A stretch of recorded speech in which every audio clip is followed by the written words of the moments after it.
गजाननं भूतगणाधिसेवितं कपित्थजम्बूफलचारुभक्षणम् उमासुतं शोकविनाशकारकम्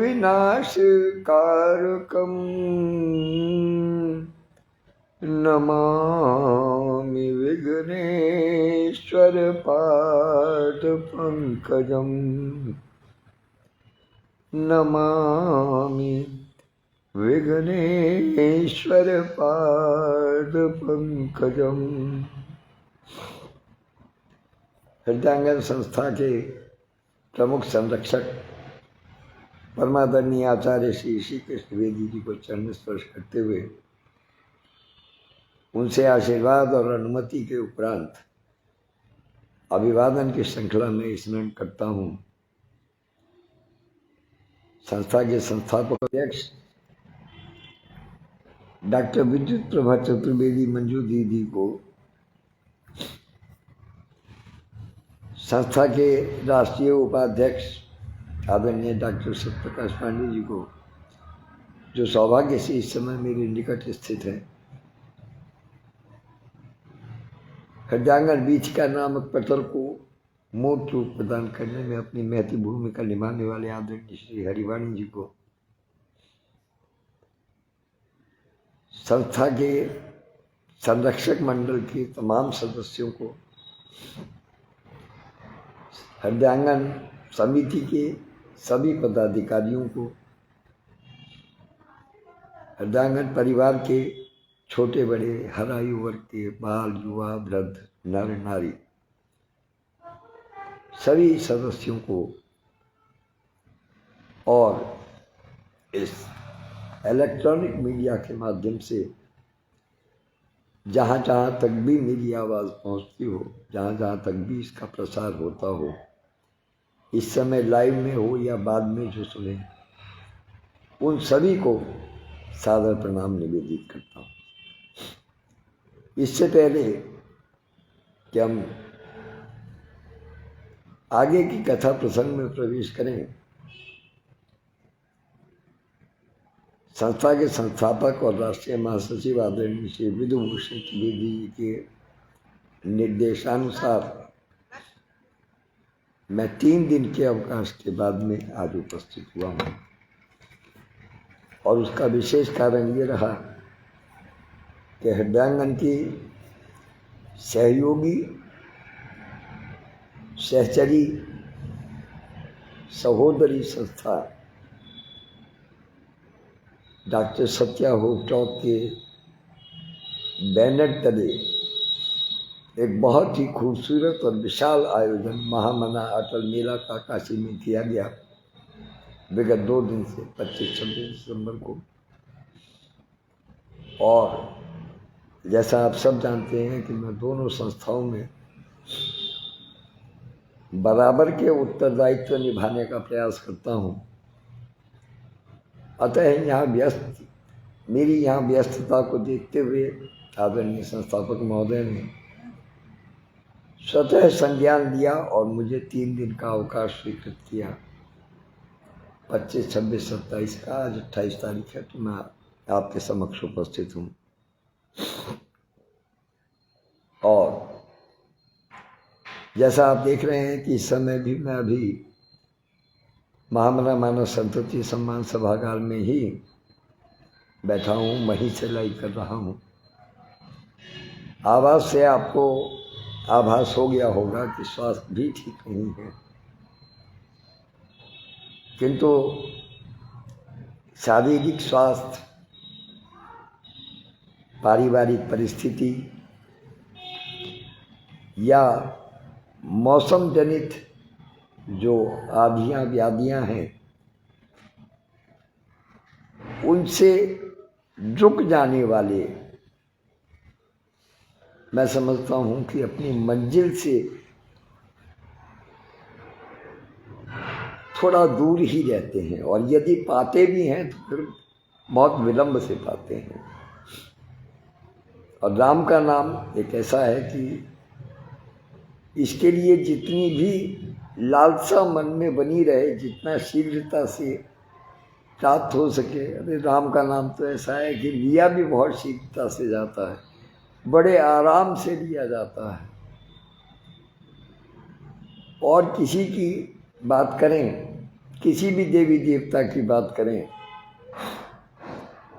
तो उनमें केवल ये दो ही नाम ऐसे हैं, एक हरि का और एक हर का, एक राम का और एक शिव का, जिनको लेने में ना कोई मानसिक तनाव है, ना कोई शारीरिक तनाव है, ना कोई जिह्वा तनाव है।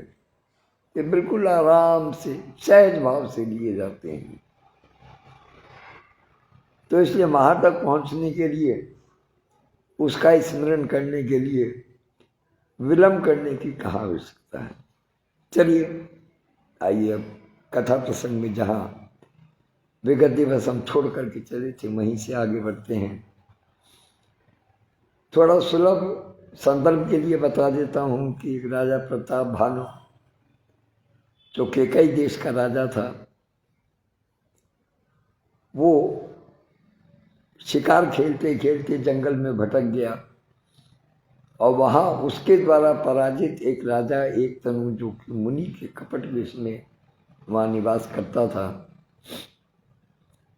उनकी आपस में भेंट होती है। जो कपट मुनि है वो चूंकि प्रताप भानु से युद्ध में प्रत्यक्ष रूप से हार गया था, इसलिए वो उनसे शत्रुता रखना स्वाभाविक था।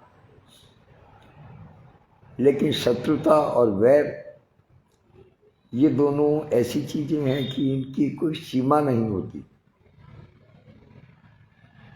अंग्रेजी में एक कहावत कही गई है कि everything is valid in love and वार।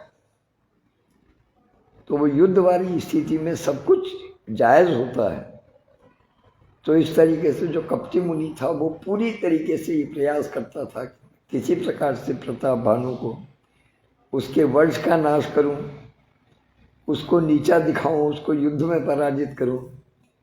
लेकिन चूंकि प्रताप भानु स्वयं में इतना शक्तिशाली था, इतना बलवान था कि प्रत्यक्ष उससे द्वंद्व करके वो उसको पराजित नहीं कर सकता था। इसलिए वो उसके साथ में छल बल की नीति अपनाता है और छल से वो उसको कहता है कि तुम अमर हो सकते हो यदि तुम मेरा कहा मानो। राजा ने कहा, अब हर व्यक्ति की इच्छा होती है अमर होने की। तो प्रताप भानु ने कहा कि मुझे कोई रीति बता दीजिएगा। तो उसने कहा कि आपको केवल ब्राह्मणों को प्रसन्न करना होगा, इसके अतिरिक्त और कोई भी आपको नहीं जीत सकता, लेकिन ब्राह्मण का आपको मुख्य रूप से ध्यान रखना होगा, उनका आदर सत्कार करना होगा। तो यही वार्तालाप चलता है। तो उस वार्तालाप के बीच में वो अपनी बात कपट के साथ में कहते हैं। अब हम मुख्य रूप से उस बिंदु पर आ गए जहाँ की हमने पिछले दिन विराम लिया था। तो एवमस्तु कही कपट मुनि बोला कुटिल बहोर, मिलब हमार भुलाब निज कहू तो हम ही नहीं खोर। वो कपटी मुनि कहता है कि जैसा तुम चाहते हो कि तुम्हें कोई पराजित ना कर सके, तुम अगर अमर हो जाओ, वो सब हो जाएगा। लेकिन बस विशेष ध्यान यही रखना है कि किसी से भी भूल कर भी हमारे और अपने मिलन की बात नहीं कहना। और ये जंगल में जो तुम मार्ग भूल गए हो, इसका जिक्र तो भूल करके भी नहीं करना किसी के सामने। और यदि तुमने ऐसा जिक्र किया किसी के समक्ष, तो फिर मैं कुछ नहीं कर पाऊंगा। यदि तुम्हें मेरी सहायता चाहिए तो ये जरूरी है कि तुम किसी के सामने कुछ इसका जिक्र न करें। तो ताते मैं तो ही बढ़ जाऊं राजा, कहीं कथा तब परम अकाजा। छठे सवन यह परत कहानी, नास तुम्हार सत्य मम बानी। कि हे राजन, मैं तुमको इसीलिए मना करता हूं कि इस प्रसंग को कहने से तुम्हारी बड़ी हानि होगी। इससे तुम्हें लाभ नहीं होगा बल्कि हानि होगी यदि तुम इस प्रसंग को किसी के साथ में साझा करोगे तो। क्योंकि जब कोई बात किसी एक व्यक्ति से दूसरे व्यक्ति के कान में पहुंचती है, दूसरे से तीसरे के कान में पहुंचती है, और इसी क्रम में जब वो छठे कान तक पहुंच जाती है तो उसका अर्थ बदल जाता है, उसका मंतव्य बदल जाता है। अतः जो बात मैं तुम्हें बता रहा हूं, इस बात को यदि किसी छठे कान तक बात ये पहुंच गई तो फिर उसमें तुम्हारी हानि ही होगी, ये निश्चित रूप से जान लीजिएगा। तो यह प्रगटे अथवा द्विज शापा, नास तोर सुनु भानु प्रतापा। आनुपाय निधन तब नाही, जो हरिहर को पहि मन माही। कि हे राजा प्रताप भानु, इस बात को ध्यान करो। अगर बात के प्रकट करने से अथवा ब्राह्मणों के शाप से तुम्हारा नाश होगा तो फिर किसी भी उपाय से भगवान हरि और हर अर्थात भगवान विष्णु और शिव जी भी तुम्हारा उद्धार नहीं कर सकते। अर्थात कहने का मतलब उसका ये था कि ब्राह्मणों के शाप से बचाने में ये दोनों भी असमर्थ रहेंगे। उसका मूल उद्देश्य क्या था कि वो ब्राह्मणों पर अंधभक्ति करे, ब्राह्मणों की किसी भी प्रकार से उनके कहने का अवहेलना ना करे, उनको प्रसन्न करने का पूरा पूरा साधन करे। और यदि तुमने ब्राह्मणों को प्रसन्न किया, उन्होंने तुमको कोई शाप नहीं दिया, तो तुम्हारी मृत्यु नहीं होगी, तुम अजर और अमर हो जाओगे। तो सत्यनाथ पद नहीं ज्ञप भाषा, द्विज गुरु कोप कहूं को राखा। राखई गुरु जो कोप विधाता, गुरु विरोध नहीं को जग त्राता। नहीं गुरु विरोध नहीं को जग त्राता। राजा कहता है, राजा ने मुनि के पैर पकड़ लिए। जैसे ही मुनि ने ये बात कही उनसे कि तुम ब्राह्मणों का सत्कार करो, ब्राह्मणों का श्राप नहीं मिलना चाहिए बस तुम्हें, बाकी सब ठीक है, तो उसने पैर पकड़ लिए। और पैर पकड़ने के बाद में कहा कि गुरु जो है वो हर प्रकार के कोप से बचा सकता है, मुझे ब्राह्मणों का श्राप ना मिले इसके लिए कोई गुरु ही मुझे ऐसा उपाय, ऐसा साधन बता सकता है। और आप इतने ज्ञानी हैं, इसलिए आप ही मेरे रक्षा कीजिएगा, मुझे ऐसा उपाय बताइएगा जिससे कि मेरा कोई अनिष्ट न हो सके। गुरु विरोध नहीं को जग त्राता, जिसने भी गुरु का विरोध किया है उसका जग में कोई भी कल्याण नहीं कर सकता, इसलिए आप सदैव मेरे साथ बने रहें। तो जो न चलब हम कहे तुम्हारे, हो नाथ नहीं सोच हमारे। ये कहीं उर डर पत मन मोरा, प्रभु मही देव शाप अति घोरा। प्रभु मही देव शाप अति घोरा। दादा कहते हैं कि यदि मैं आपके कहने के अनुसार नहीं चलूंगा तो भले ही मेरा नाश हो जाए, मुझे उसकी चिंता नहीं है, मगर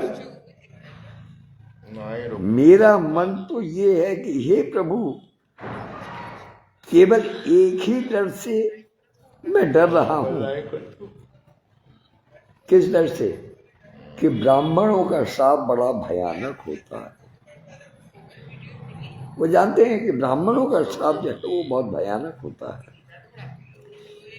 तो होई वेट बस कवन विधि, कहु कृपा करिसो। तुम तरि दीन दयाल निज, हितु न देखो को। इसलिए कहते हैं कि हो विप्र बस कवन विधि, कि ब्राह्मण किस प्रकार से वश में हो सकते हैं वो मुझे बताइए। ब्राह्मण किस प्रकार से वश में हो सकते हैं, कहूँ कृपा करी सो। हे गुरुदेव, आप कृपा करके मुझे वो साधन बताइए, मुझे वो उपाय बताइए जिससे कि ब्राह्मण जो है वो वश में हो सके। और तुम तज दीन दयाल निज, हितु न देखो को। मुझे इस समय तुम्हारे अतिरिक्त कोई भी ऐसा नहीं दिखाई दे रहा है जो कि मेरे हित का चिंतन कर सकता हो। केवल आप ही मेरे हित का चिंतन कर सकते हैं। आप ही मेरे हित का चिंतन मुझे दिखाई, एक चिंतक मेरे आप ही दिखाई देते हैं। इसलिए आप ही मेरी रक्षा कीजिएगा, आप ही मुझे कोई साधन बताइएगा जिससे कि मुझे ब्राह्मणों का श्राप न झेलना पड़े। तो सुनो नप विविध जतन जग माही, कष्ट साध्य पुनि होई कि नाही। आई एक अति सुगम उपाई, तहाँ परंतु एक कठिनाई। अब जब उसने देख लिया कपटी मुनि ने कि राजा प्रताप भानु पूरी तरीके से उसके वश में हो गए हैं, उसके कहने को करने के लिए तैयार हैं, उस पर अंधविश्वास करने लगे हैं, तब वो कपटी कहता है कि हे राजन सुनो, संसार में उपाय तो बहुत हैं ब्राह्मणों को प्रसन्न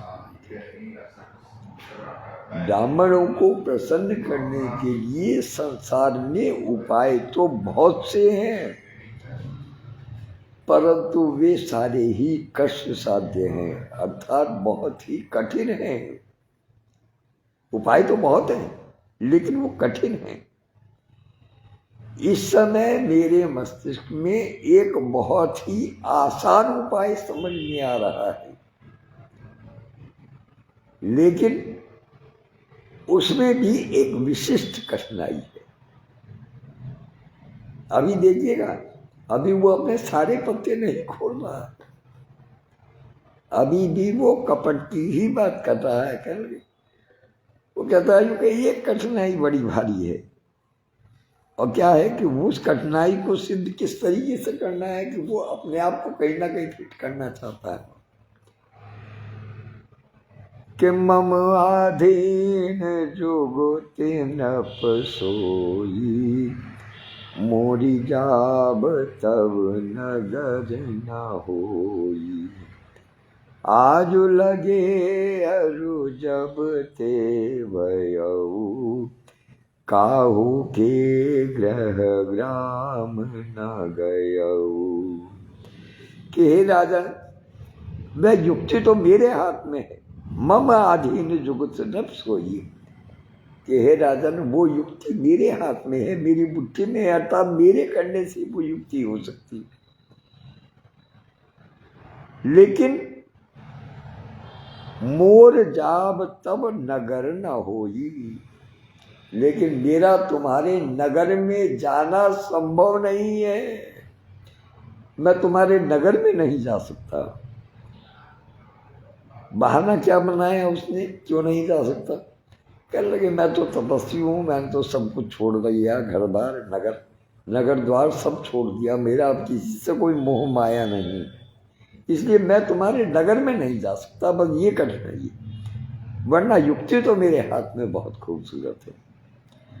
आज लगे अरु जब ते भयऊ, काहू के ग्रह ग्राम न गयऊ, कि जब से मैंने ये शरीर धारण किया है, अर्थात जब से मेरा जन्म हुआ है, तब से मैं आज तक किसी नगर में गया ही नहीं। जब से हुआ हूं तब से मैं आज तक किसी नगर में, किसी गृह ग्राम में गया ही नहीं हूं। तो जो न जाऊं तब होई अकाजू, बना आई असमंजस आजी। सुनि महिष बोले मृदुबानी, नाथ निगम अस नीति बखानी, नाथ निगम अस नीति बखानी। सुषमा सोती जी और प्रदीप श्रीवास्तव जी उपस्थित हैं। उन दोनों की उपस्थिति को सादर प्रणाम निवेदित करता हूँ। आदरणीय डॉक्टर सत्यप्रकाश पांडे जी यहाँ स्वयं मेरे पास उपस्थित हैं। तो वो कपटी कहता है कि जो न चाहूं तब हो ही अकाजू, कि अगर मैं तुम्हारे नगर नहीं जाता हूं, पहले कहता है कि मैं नगर किसी के जाता ही नहीं हूं, मैं आज तक गया नहीं, लेकिन परेशानी ये है कि अगर मैं नगर में, तुम्हारे नगर में नहीं जाता हूं तो तुम्हारा बड़ा हित होगा। कपटी मनुष्य की क्या बात है कि वो बात अपने मन की करता है, वो युक्ति ऐसे निकालता है कि काम उसके मन का हो, लेकिन दिखाता इस प्रकार से है जैसे कि उसके मन में किसी प्रकार का कोई कारण नहीं है, कोई मोह माया नहीं है, वो केवल तुम्हारे ही हित की बात करता है। दिखाता ऐसा है कि मुझे कोई फर्क नहीं पड़ता, लेकिन तुम्हारा नुकसान हो जाएगा अगर मैं तुम्हारे नगर में नहीं जाऊंगा। तो ये कहता जो न जाऊं तब हो ही अकाज, तुम्हारा जो है आकाज हो जाएगा, अर्थात तुम्हारा बुरा हो जाएगा यदि मैं नहीं जाता हूं। तो सुन महिष बोले मृदुबानी, नाथ निगम अस नीति बखानी। तो राजा बड़ी कोमल भाषा में कहता है कि हे प्रभु, वेदों में ऐसी नीति कही गई है। क्या नीति कही गई है कि बड़े स्नेह लघुन पर करई, गिरि निज सिरनि सदा तन धरई, जलधि अगाध मौलि वह फेनु, संतति सधरनि धरत सिर रेणु। राजा ने कहा कि बड़े लोग छोटों पर हमेशा स्नेह करते हैं, कि क्षमा बड़न को चाहिए छोटन को, कि बड़े तो छोटों के उत्पात पर भी, उसकी उद्दंडता पर भी उसको क्षमा कर देते हैं। क्यों? क्योंकि बड़े छोटों पर हमेशा स्नेह करते हैं, प्यार करते हैं छोटों से, इसलिए वो ऐसा करते हैं। और उसने उदाहरण क्या दिया कि गिरि निज, क्षमा कीजिए, कि गिरि निज सिरनि सदा तृण धरहि। जो पर्वत होता है वो घास के तिनकों को अपने सिर पर रखता है। कहाँ अस्तित्व पर्वत का और कहाँ छोटे से घास के तिनके का अस्तित्व। उन्होंने ये सिद्ध करने का प्रयास किया कि बड़े छोटों पर स्नेह कैसे करते हैं। उसका उदाहरण दिया कि जो पर्वत होता है वो तिनकों को अपने सिर पर स्थान रखता है हमेशा। और जलधि अगाध मौलि बह फैनु संतत धरनि धरत सिर रेणु। अगाध समुद्र में जब लहरें उठती हैं तो उसमें फेन अर्थात झाग बनते हैं। तो समुद्र अपने मस्तक पर उन झागों को धारण करता है और धरती अपने सिर पर किसको धारण करती है? रेणु। सदा मिट्टी के रेत के कणों को अपने ऊपर धारण करती है धरती। मतलब उसने पूरी तरीके से उसको बताया कि महाराज बस जो भी कुछ है आप ही हैं, आप ही मेरा भला कर सकते हैं, आप ही मुझे पार उबारिए। तो अस कही गए नरेश पद स्वामी हो कृपाल। मोहि लागी दुख सही प्रभु सजन दीन दयाल। बड़ी विनम्रता के साथ में पूरा नतमस्तक होकर के दंडवत प्रणाम करते हुए राजा कहते हैं, उनके चरणों में गिरकर उनके चरण पकड़ करके राजा उस कपटी मुनि से क्या कहते हैं कि मोहि लाग दुख सही प्रभु सज्जन दीन दयाल। कि हे सज्जन, हे भद्र पुरुष, हे दीन दयाल, आप मेरे लिए ये कष्ट उठा लीजिएगा। कौन सा कष्ट? कि अपना प्राण आप तोड़ दीजिएगा मेरे लिए। जो आप नगर में कभी नहीं जाते, मेरे लिए आप नगर में चले आइएगा, मेरे नगर में आ जाइएगा, मतलब मेरा भला कर दीजिएगा। मैं छोटा हूँ, मैं आपसे विनती करता हूँ कि आप मेरा भला कीजिए। तो जान न पही आपन आधीना, बोला तापस कपट प्रवीणा। सत्य कहूँ भूपति सुनु तो ही, जग नाहिन दुर्लभ कछु मोही। जग नाहिन दुर्लभ कछु मोही। जो कपटी मनुष्य होता है वो अपना जाल कब फेंकता है,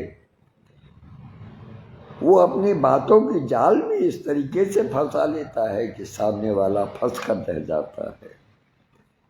उसी प्रकार से इस कपटी मुनि ने जब इस बात को देख लिया, इस बात को समझ लिया कि राजा पूरी तरीके से मेरे अधीन हो गया है। जैसे जादूगर होता है, वो जब तक जादू नहीं दिखाता, जब तक कि उसे ये पक्का यकीन न हो जाए कि उसने दर्शकों की दृष्टि को बांध दिया है, मतलब कि जो वो दिखाना चाहता है, जो वो करना चाहता है, जो वो उनके मस्तिष्क को सोचवाना चाहता है, वही वो सोचे, जो दिखाना चाहता है वही देखे।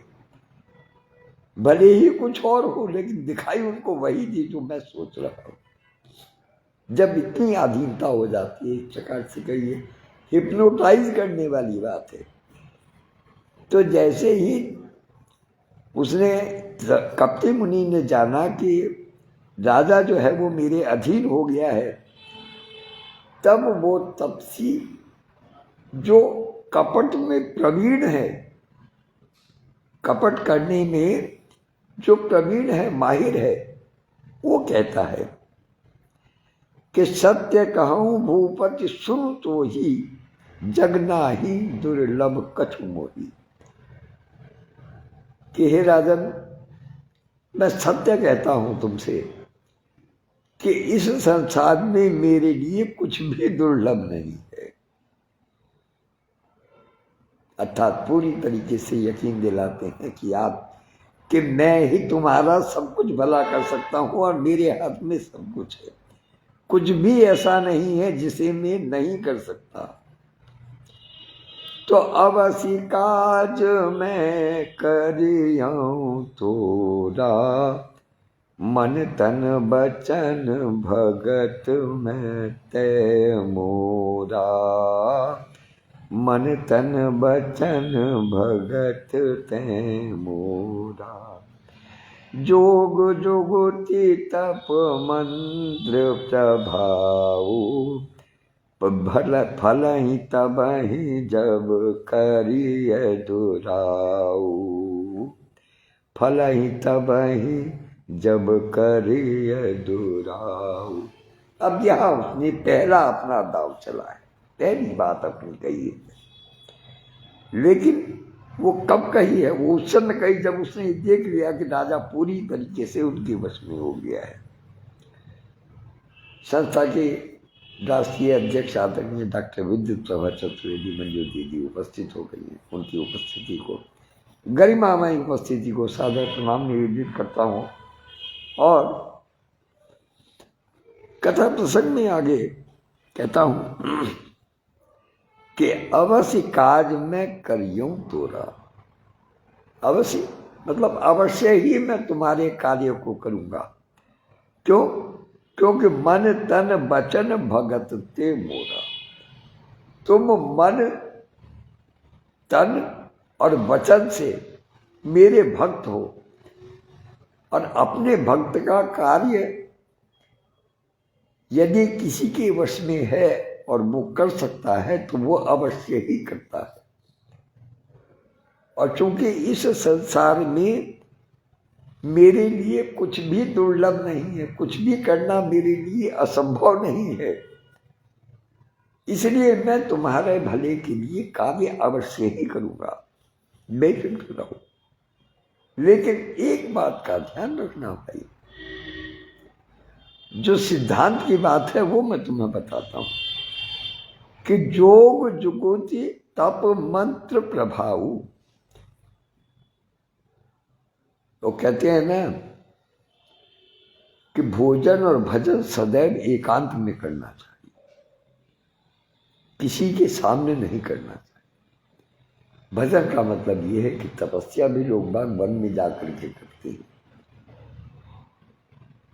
वास्तविकता यह है कि वो इसलिए नहीं करते कि उन्हें कोई देख ना ले, बल्कि कारण उसका ये होता है कि उनकी तपस्या में किसी प्रकार की बाधा ना पड़े। लेकिन यहां जब पट्टी उल्टी पढ़ाने वाली बात होती है तो वो क्या कहते हैं कि जोग जुगुति तप मंत्र प्रभाऊ। कि जोग हो, युक्ति हो, तप हो, मंत्र का प्रभाव हो, वो फलई तबई जब करिए दुराऊ। वो केवल उसी स्थिति में फलदायक हो सकते हैं, या उनका पूरा फल तभी प्राप्त हो सकता है जबकि वो छुप कर किए जाए। करिए दुराऊ, जब वो छुप कर के उस कार्य को किया जाता है तभी वो फलदायक हो सकते हैं।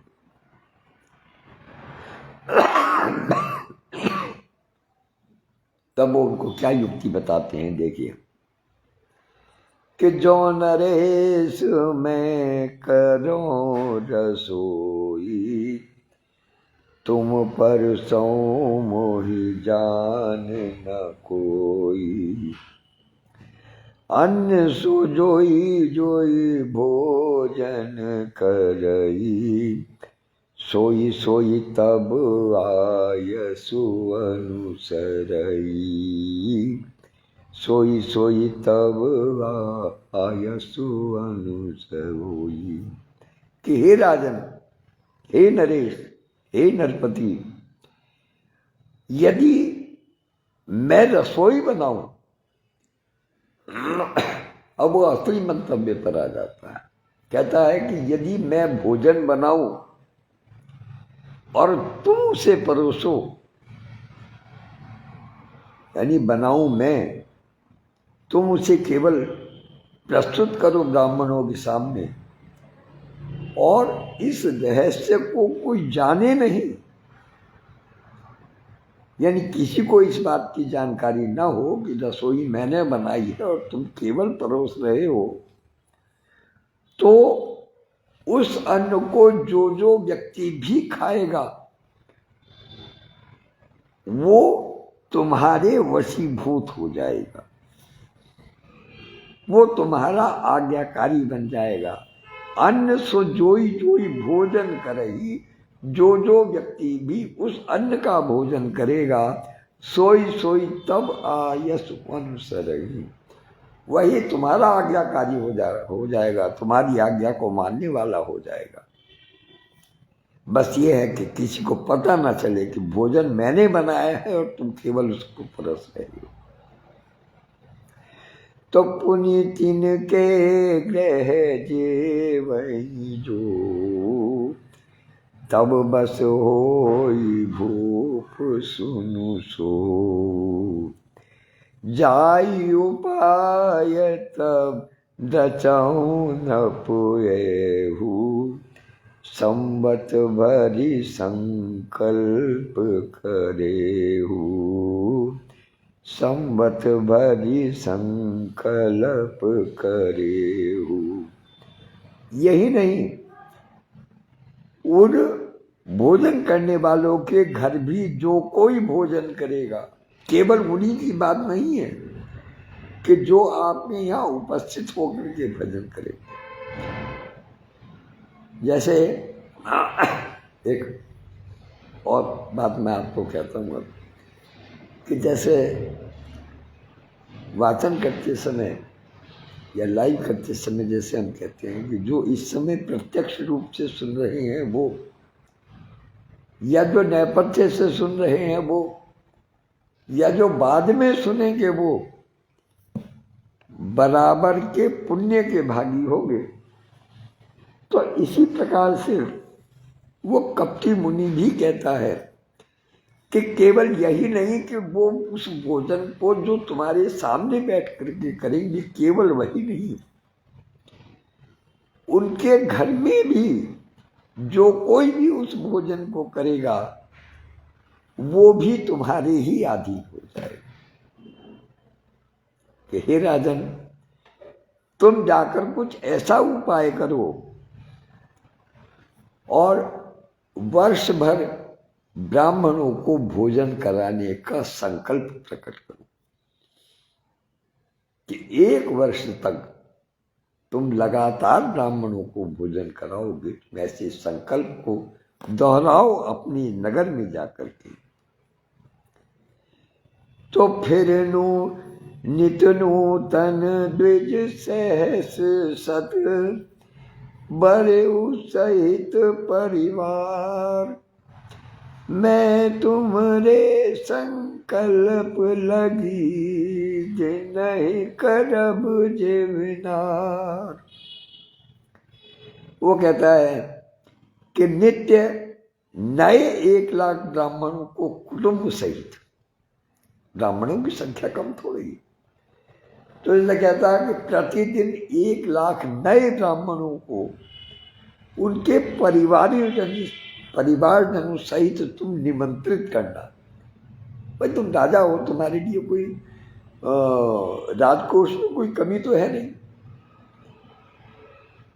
तुम यदि इस संकल्प को दोहराओगे अपने मंत्रियों के द्वारा, अपने पहरेदारों के द्वारा, वो इस चीज को प्रसारित करेंगे कि वर्ष भर तक, वर्ष पर्यंत महाराज जो दानवीर हैं वो 1 लाख ब्राह्मणों को प्रतिदिन, नित्य नए 1 लाख ब्राह्मणों को प्रतिदिन कुटुंब सहित भोजन कराना चाहते हैं। तो उनके लिए भोजन मैं पका दिया करूंगा। मन की बात तुरंत उन्होंने कहती है कि उनको उनके लिए भोजन मैं पका दिया करूंगा। तो यही विधि भूप कष्ट अति थोरे, हो यही सकल विश्ववस थोरे, करिय वे प्रहोम मख सेवा, ते प्रसंग से जय बस देवा। कि हे राजन, इस प्रकार बहुत ही थोड़े परिश्रम से सब ब्राह्मण तुम्हारे वश में हो जाएंगे। ब्राह्मण हवन यज्ञ और सेवा पूजा करेंगे तो उस प्रसंग से देवता भी सहज ही वश में हो जाएंगे कि जब ब्राह्मण प्रसन्न होंगे वो यज्ञ पूजन करेंगे और उनके मन में ये भाव आएगा कि उनकी तृप्ति के लिए, उनके भोजन के लिए साधन राजन उपलब्ध करा रहे हैं। तो वो तुम्हारे नाम का उच्चारण करते हुए या तुम्हारे यश के, तुम्हारी कीर्ति के हित के लिए हवन यज्ञ पूजन करेंगे तो उससे देवता भी प्रसन्न होंगे। तो तप बल ते ही करी आप समाना, रखियो यहाँ बरस परवाना, मैं धरिता सुवेश सुन्यु राजा, सब विधि तोज संवारब खाजा। कि तप के बल से वो क्या कहते हैं कि पुरोहित को नहीं, एक इसमें बीच में छूट गया, हाँ, कि और एक तो ही कहूँ लखाऊ, मैं यही वेश न आरब खाऊ। मैं अपने इस वेश में तुम्हारे नगर में नहीं आ सकता, इसलिए तुम्हारे पुरोहित को मैं अपनी माया से तुम्हारे पुरोहित को यहाँ ले आऊंगा और उसकी जगह स्वयं उपस्थित हो जाऊंगा। तो तपबल तेई करी आप समाना, रखियो यहाँ बरस परवाना। और अपने तप के बल पर मैं अपने आप को उसके समान कर लूंगा, अर्थात मैं उसका रूप ले लूंगा, उसका स्थान ले लूंगा। और रखियो यहाँ बरस परवाना, मैं उसको 1 साल के लिए यहाँ पर रोक करके रख लूंगा। क्योंकि यहाँ और तो कोई आता जाता है नहीं, जब तुम ही मार्ग भटक गए तो यहाँ पता ही किसी को कुछ नहीं है कि यहाँ कौन है क्या है।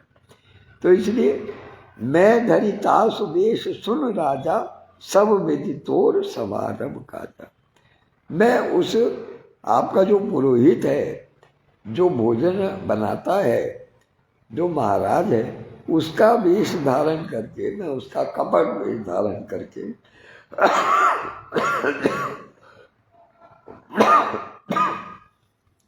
वर्ष भर तक आपकी रसोई में उसका काम करूंगा। तो गए निशी बहुत शयन अब कीजिए, और मोहित हुई भूप भेंट दिन तीजे। और इतनी बात कहने के बाद में वो राजा से कहते हैं कि हे राजन, अब रात्रि बहुत हो गई है, अब तुम सो जाओ, और आज से तीसरे दिन हमारी तुम्हारी भेंट होगी। मोहित हुई भूप भेंट दिन कीजिए, तीसरे दिन, आज से तीसरे दिन मेरी तुम्हारी भेंट होगी, और अब रात बहुत हो गई है, इसलिए सो जाओ। और मैं तप बल तो ही तुरग समेता, पहुँचे सोवत ही निकेता। तुम सो जाओ, मैं अपने तप के बल से तुम्हें और तुम्हारे घोड़े को तुरग समेता, घोड़े के सहित मैं तुमको अभी तुम्हारे भवन में पहुंचा दूंगा, बस तुम सो जाओ यहाँ, है ना। मैं तुम्हें तुम्हारे भवन में पहुंचा दूंगा। और साथ में एक काम और कहा कि मैं आओ सोई बेश धरी, पहचाने तब मोय, जब एकांत बोलाए सब, कथा सुनावो तोय। उसने कहा कि मैं उसी पुरोहित का वेश धर करके आऊंगा, अब सवाल ये था कि जब वो पुरोहित का वेश धर के जाएगा तो राजा पहचानेगा कैसे कि ये गुरुजी हैं। तो इसलिए उसने कहा कि मैं उसी पुरोहित का वेश धर कर आऊंगा, लेकिन जब मैं तुम्हें एकांत में बुला करके इस सारी कथा के प्रसंग को बताऊंगा तब तुम मुझे पहचान देना, क्योंकि तुम्हें तो किसी को बताना नहीं है, मुझे किसी को बताना नहीं है, इसलिए ये बात केवल मेरे और तुम्हारे ही बीच में है। इसलिए एकांत में जब मैं तुम्हें ये सारी कथा बताऊंगा तो तुम समझ लेना कि मैं तुम्हारे स्थान पर तुम्हारा हित करने के लिए पहुंच चुका हूं।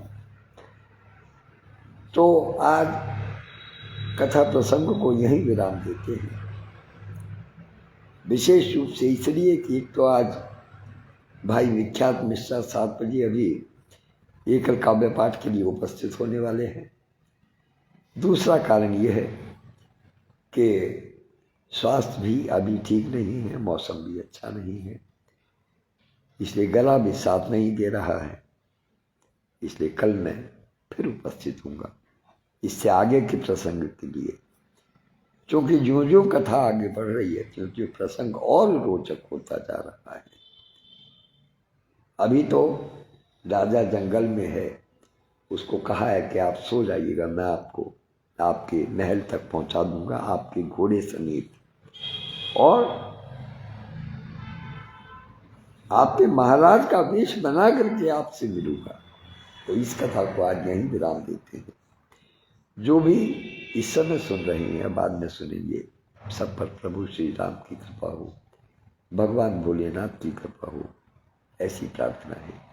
भगवान श्री गणेश जी से, माता सरस्वती से प्रार्थना है कि सब पर कल्याण करें, सबकी रक्षा करें, सबको सद्बुद्धि प्रदान करें।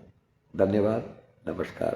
कल फिर इसी समय 6 बजे पुनः मिलते हैं, तब तक की आज्ञा दीजिए। नमस्कार। बहन अपर्णा तिवारी जी भी उपस्थित हो गई हैं, उनकी उपस्थिति को भी सादर प्रणाम।